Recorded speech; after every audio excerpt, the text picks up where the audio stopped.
And Emmanuel Abajuafi brings us the business news. Hello, Emmanuel. Hi, Easy. How are you? I'm well, thank you. I like your tie. Thank you very much. All right, you carry on. And good evening. Thank you for joining me on Business Tonight. CEO of the Ghana Employers Association, Alex Frimpong, is upbeat a strong economic environment will follow the financial sector cleanup. Though he mentioned that the impact of the action taken by the Bank of Ghana has affected some of its members, he expressed confidence that lessons have been learned and the financial sector is becoming stronger. This comes on the back of some concerns by a section of the business community that the environment has become unfriendly to businesses. Mr. Frimpong spoke to Joy Business after launching a support program for female executives in the country. The financial sector in the last 2 years has seen some significant reforms as part of moves by the Bank of Ghana to strengthen the sector. This has caused a drop in profit for some businesses and firms operating in the country due to locked-up funds, among others. According to the Chief Executive of the Ghana Employers Association, Alex Frimpong, the sector cleanup may have impacted negatively on some members of the association, but however believes businesses have begun to benefit more from the action. That tend to give some negative impact. Everybody has cause to get worried. But we are also appreciative of the fact that the Bank of Ghana has timelessly brought sanity into the industry. And I'm sure even if there was any negative development, I think it was maybe short-lived. I'm sure now the confidence is getting back.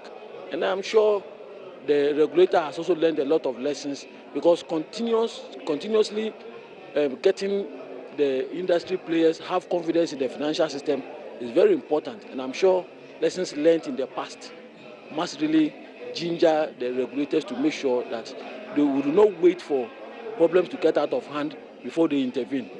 The Female Future Program, which is supported by the Norwegian Embassy in Ghana, seeks to empower women in leadership roles to succeed. It also seeks to adopt the model of Norwegian enterprises in addressing the gender gap in Ghana's leadership regime. Ifua Nkrumah is Human Resource and Administrative Manager at Aker Energy, a Norwegian oil firm operating in Ghana. So we do have women in senior leadership positions like myself. And I think we've also gone a step further to create an enabling environment for women to realize that they don't have to be lesser versions of themselves. An example would be our maternity policy, for example. The law in Ghana gives 3 months. We have 6 months as our policy. In our new office we've created a nursery for women to feel that they can bring their babies to work until their kids are of an age that they can leave them in school.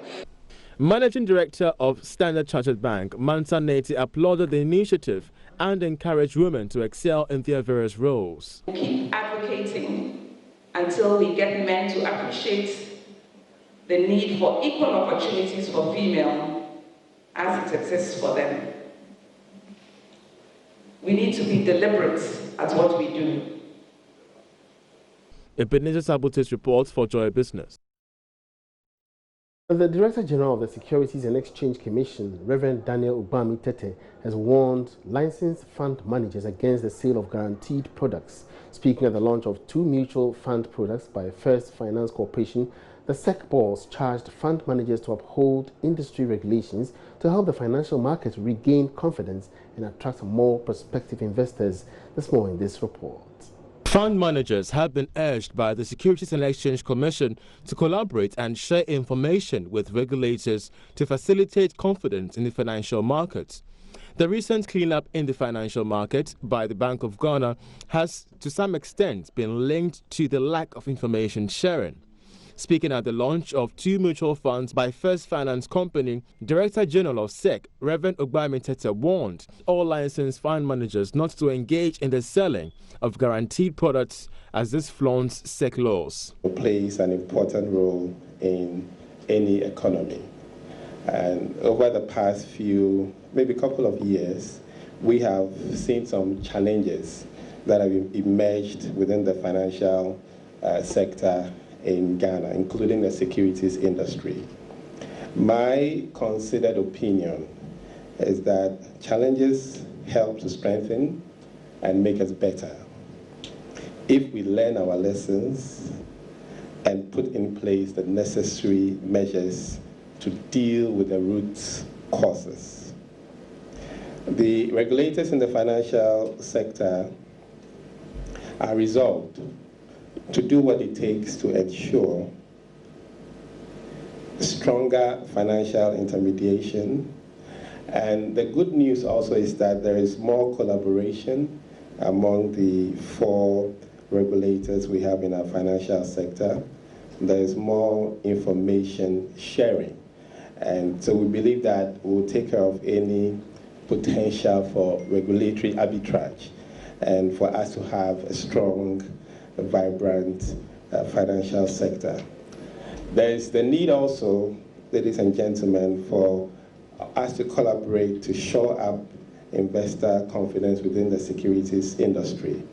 And in this, I believe that all stakeholders must act in concert to deliver a vibrant and resilient financial sector that provides the much needed short-term and long-term capital to move the wheels of economic growth. Meanwhile, MD of First Finance Company, Gloria Akoto, lamented the decline in investment on the financial market. Now, indigenous oil firm Springfield is expected to commence drilling on its deep water West Cape 3 Points block of Ghana from next month. This is expected to happen if the drill ship Stena Forth arrives in Accra in the first week of October. George Rafi has been speaking with Group CEO of Springfield, Kevin Autry, in an interview. Basically, I mean, this phase, I would say, is one step away from, being in production. So we are just one step away. We just drilled this. We will ascertain, how things would, how the resource will come out. First of all, we have to make sure that there's commercial quantities and how it will come out, how it will flow to the sea level, and to be processed and beyond. So yeah, we're just one step away from commercial production. For Springfield and for you, Mr. Kevin Autry, what does this development? How do you take this development? Well, I mean, I must honestly say that I feel like we are blessed to be in this opportunity. You need to think about it. On the entire African continent, now there are some amazing companies, African companies doing very, very well, but they are all either onshore or shallow water. The deep water area had been primarily left for Western and other international non-African companies. So to think of it as Springfield is the first African company, this is our first asset. This is our first oil block that we are working on, and for us to think that we are the first company in the whole world, I mean, in terms of African company, to actually own and operate and to drill in deep water, I think it's something that has to be celebrated by all Ghanaians. And that's all in business for this first segment. I'll be bringing more business to you after 8 p.m.